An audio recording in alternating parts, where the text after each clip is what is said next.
The following is an EWTN special presentation.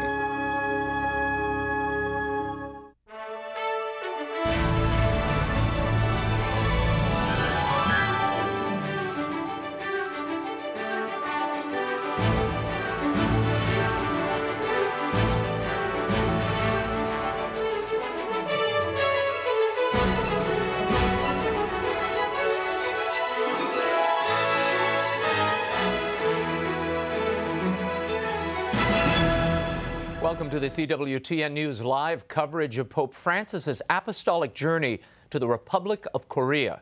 I'm Raymond Arroyo. I'm joined by a native Korean, a priest of the Archdiocese of Washington, and the pastor of the Shrine of St. Jude in Rockville, Maryland, Father Paul Lee. Father Paul, thanks for being here and for staying with us throughout the visit. Now, the Pope arrived in South Korea earlier today, and in just a few moments, we'll take you live to the Blue House, the presidential residence in Seoul, where the Holy Father will greet local officials and deliver an address. Now, earlier he was welcomed by the South Korean president, but before we go to the event, tell us, Father Lee, the significance of Pope Francis's visit here. What does he hope to achieve? What do you think will be the reaction of the Korean Church? First of all, the Korean people in general have been waiting for this moment with great anticipation. The Korean society, as you may know, has certain issues polarized by the internal ideological clashes, disparity between the haves and have-nots, and of course the great divide between the North and the South. Yes. And they want healing, they want reconciliation. They'd like to have a vision and hope. And our Holy Father, Francis, has been proclaiming the joy of the gospel in so many different ways, in a way that average people could understand and relate to. Yeah, and this is a vibrant church. I mean, the numbers have gone through the roof here, a 70% increase in the last decade in the number of Catholics. It really is an astounding thing. It truly is. When I was growing up over there, only 2% of the general population were Catholics. Now, over 11%. And it's been the Catholic Church's consistent respect for human rights, advocacy for the rights of the little people, and respect for people in general, and openness to the truth. I think some of those characteristics of the Catholic Church has attracted a lot of people. Very good. We'll leave it there, Father. We are getting first video from the Blue House in Seoul, so we take you there now for the start of the public portion of Pope Francis's visit to the Republic of Korea.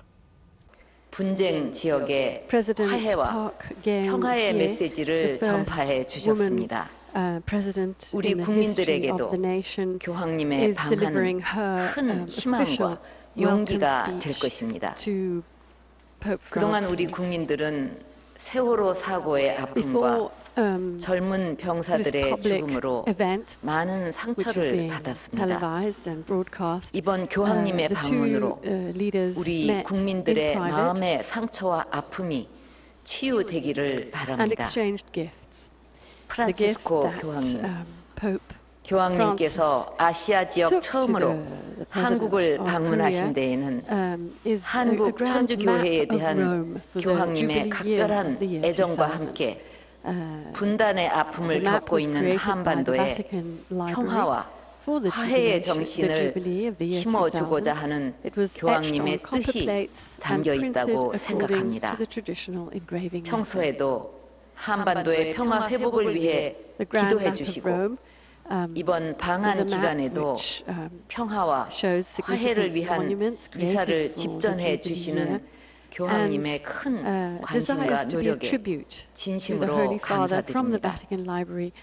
저와 우리 국민들은 이번 교황님의 방한이 오랜 분단의 상처를 치유하고 한반도의 희망의 통일 시대를 열어가는 소중한 계기가 될 것으로 믿습니다. 내년이면 남북 분단 70주년이 됩니다.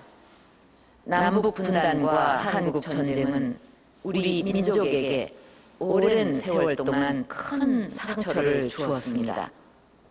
동족 사랑전의 전쟁으로 수많은 인명이 희생되었고 아직도 휴전선 너머에 있는 가족들을 만나지 못한 채 평생을 그리움과 고통 속에 살고 계신 이산 가족들이 우리나라에만 7만여 명이 계십니다. 한국 천주교도 북한 지역의 교회 재산을 몰수당했고 수많은 성직자와 수도자들은 납치되거나 목숨을 잃었습니다.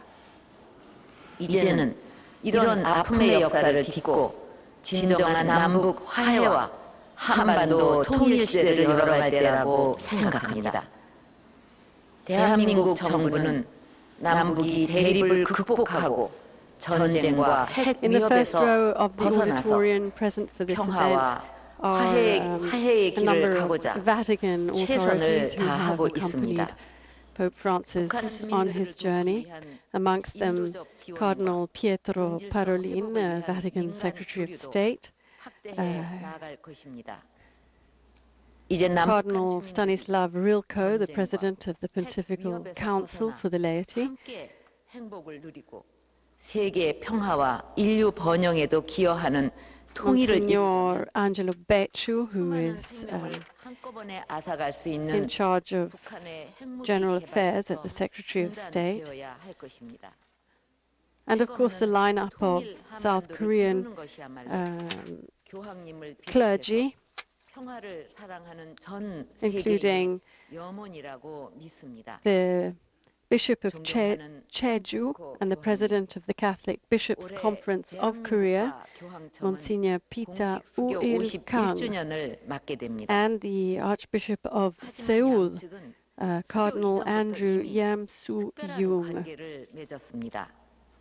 대한민국이 국가의 기틀을 다지던 1947년 비오 12세 교황께서 조한 교황사절을 파견해 대한민국을 한반도의 유일한 합법적 독립국. As I mentioned, Pope Francis is scheduled to give his address in English, which is unusual. We're not used to that.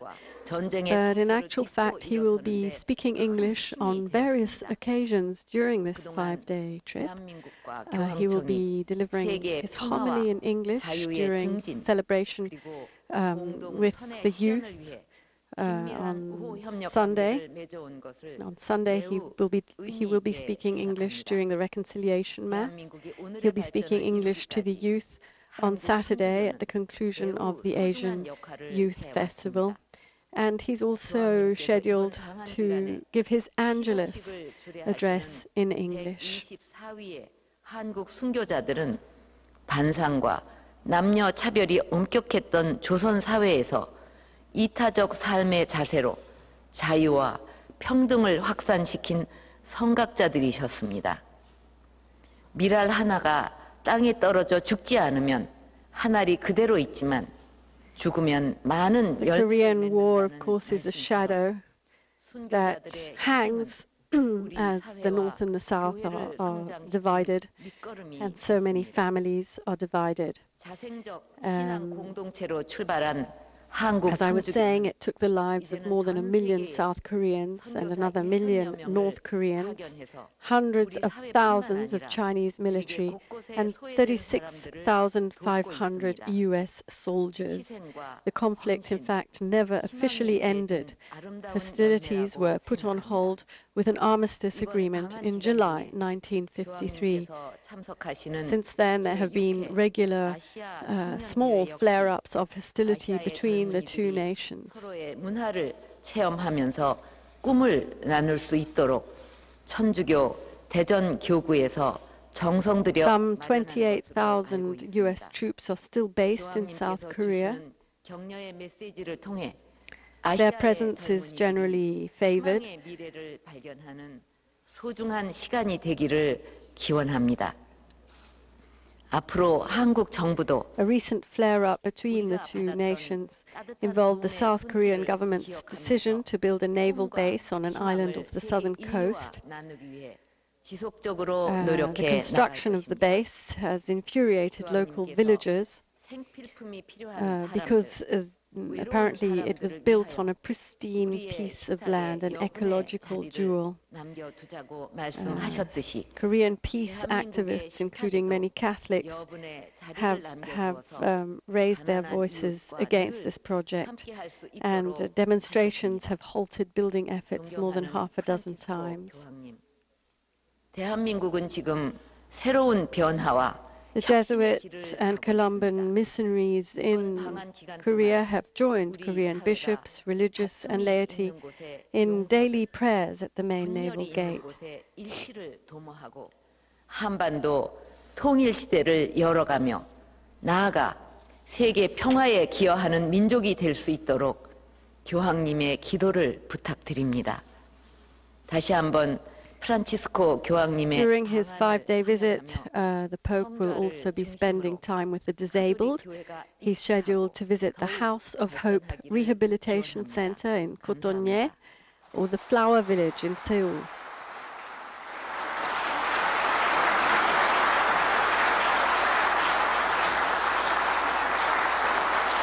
Applause for the President's welcome speech to Pope Francis. 프란치스코 교황께서 연설하시겠습니다. And now it is the Pope's turn, and as I said, he will be speaking English.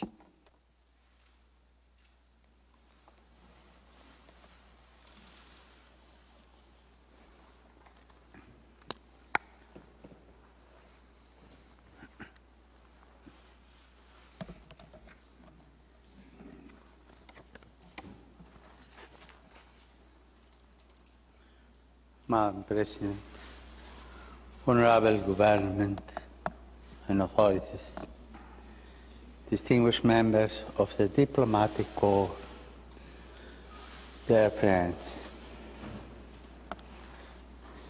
it is a great joy for me to come to Korea, the land of the morning calm, and to experience not only the natural beauty of this country, but above all, the beauty of this people and its rich history and culture. This national legacy has been tested through the years by violence, persecution, and war. But despite these trials, the heat of the day and the dark of the night have always given way to the morning calm. Thus is to an undiminished hope for justice, peace, and unity. What a gift hope is. We cannot become discouraged in our pursuit of these goals, which are for the good not only of the Korean people, but of the entire region and the whole world. I wish to thank President Park Geun-hye for the warm welcome. I greet her and the distinguished members of the government. I would like to acknowledge also the members of the diplomatic corps and all those present who by their many efforts have assisted in preparing for my visit. I am most grateful for your hospitality, which has immediately made me feel at home among you. My visit to Korea is occasioned by the 6th Day, which brings together young Catholics throughout this vast continent in a joyful celebration of their common faith. In the course of my visit, I will also beatify a number of Koreans who died as martyrs for the Christian faith, Paul Yun Ji Chun and his 123 companions. These two celebrations complement one another. Korean culture understands well the inherent dignity and wisdom of our elders and honor their place in society. We Catholics honor our elders who were martyred for the faith because they were willing to give their lives for the truth which they had come to believe and by which they sought to live their lives. They teach us how to live fully for God and for the good of one another. A wise and great people do not only cherish their ancestral traditions, they also treasure their young, seeking to pass on the legacy of the past and to apply it to the challenges of the present.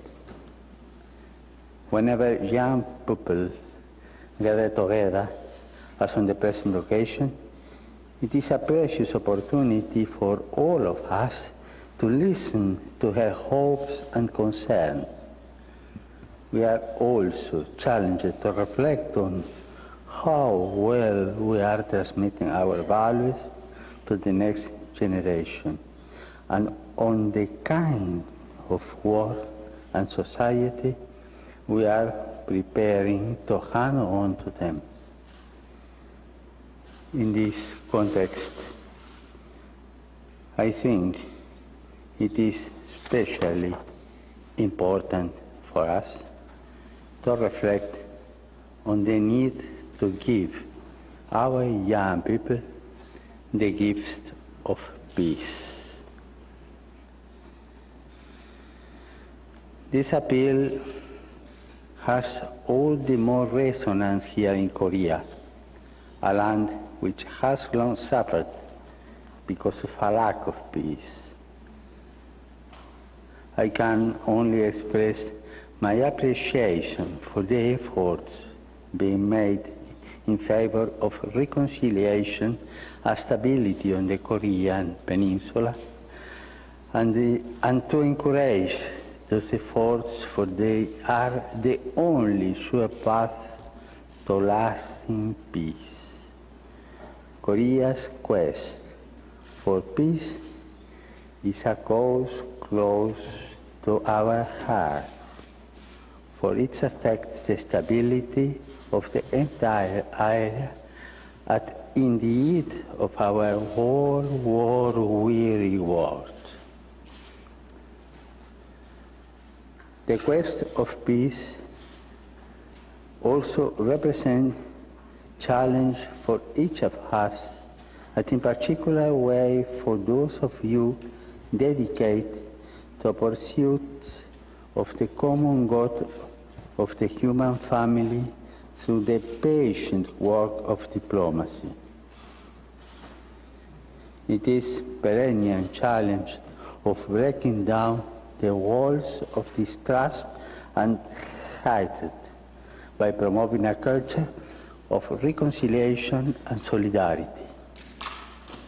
For diplomacy, as the art of the possible, is based on the firm and persevering conviction that peace can be won through quiet listening and dialogue rather than by mutual recriminations, fruitless criticism, and displays of force. Peace is not simply the absence of war, but the work of justice. And justice, as a virtue, calls for the discipline of forbearance. It demands that we not forget past injustice but overcome them through forgiveness, tolerance, and cooperation. It demands the willingness to discern and attain mutually beneficial goals, building foundation of mutual respect, understanding, and reconciliation. May all of us dedicate this day to peace, to praying for it, and deepening our resolve to achieve it. Dear friends, your efforts as political and civic leaders are directed to the goal of building a better, more peaceful, just, a prosperous world for our children. Experience teaches us that in an increasingly globalized world, our understanding of the common good of progress as development must ultimately be in human and not merely in economic terms.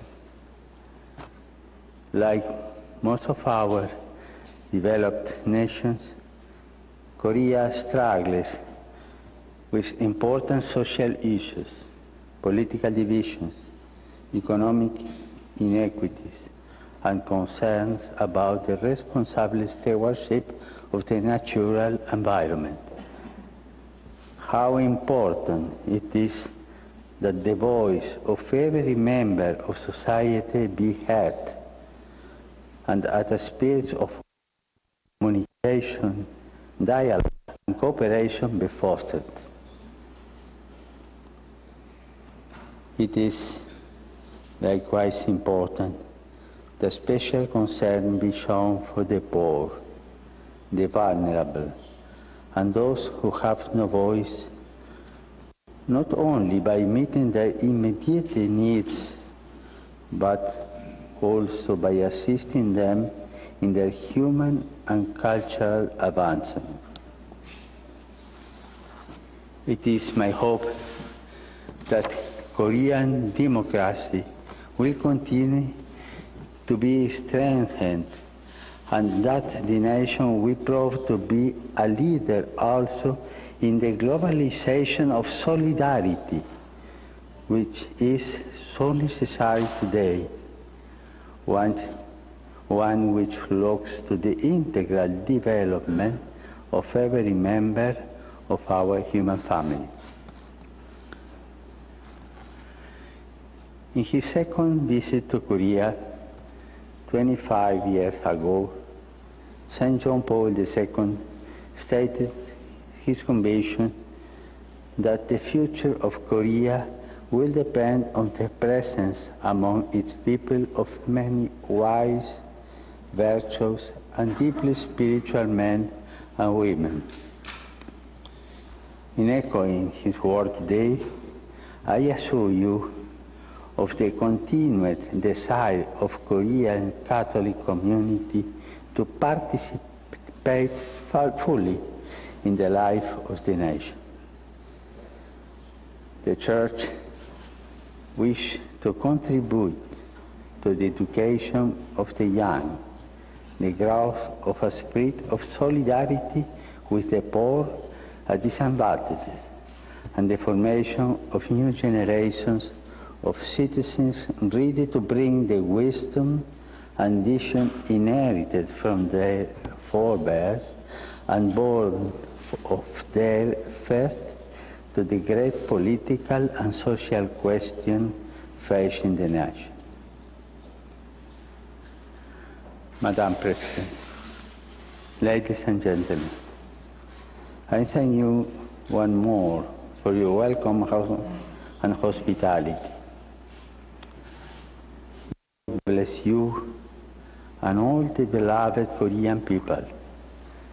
In a special way, may He bless the elderly and the young people, who by preserving memory and inspiring courage are our greatest treasure and our hope for the future.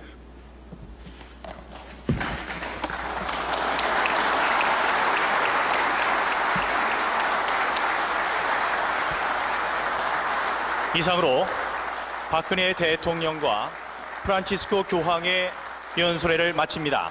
대통령과 교황께서 먼저 행사장을 떠나십니다. You're watching and listening to EWTN News live coverage of Pope Francis's apostolic journey to South Korea. At the beginning of his 5-day visit to the Republic of Korea, in which he expressed special thought and special prayers for the elderly and the young people, who by preserving memory and inspiring courage, he says, are the greatest treasure and our hope for the future. Pope Francis is leaving the reception hall in the Blue House, and he is due now to travel by car to the headquarters of the Korean Bishops' Conference, a 12-kilometer journey. He will meet there with bishops of Korea and is scheduled to pronounce another official discourse. Later on, he will journey to the nunciature in Seoul, will dine privately and prepare for a busy day tomorrow. Friday, the 15th of August, which sees transfer by helicopter to the city of Daejeon and the celebration of Holy Mass on the solemnity of the Assumption at the World Cup Stadium in Daejeon, the prayer of the Angelus, a lunch with a selection of young people. That concludes our coverage for now. Join us Friday, August 15th, for the most extensive coverage of Pope Francis's visit to South Korea anywhere. The Holy Father will celebrate Mass on the Feast of the Assumption from Daejeon, and we will bring it to you live. Visit EWTN.com for the latest schedule in your area. On behalf of Father Paul Lee and the staff and crew of EWTN News, thank you for joining us. I'm Raymond Arroyo. We'll see you next time. Bye now.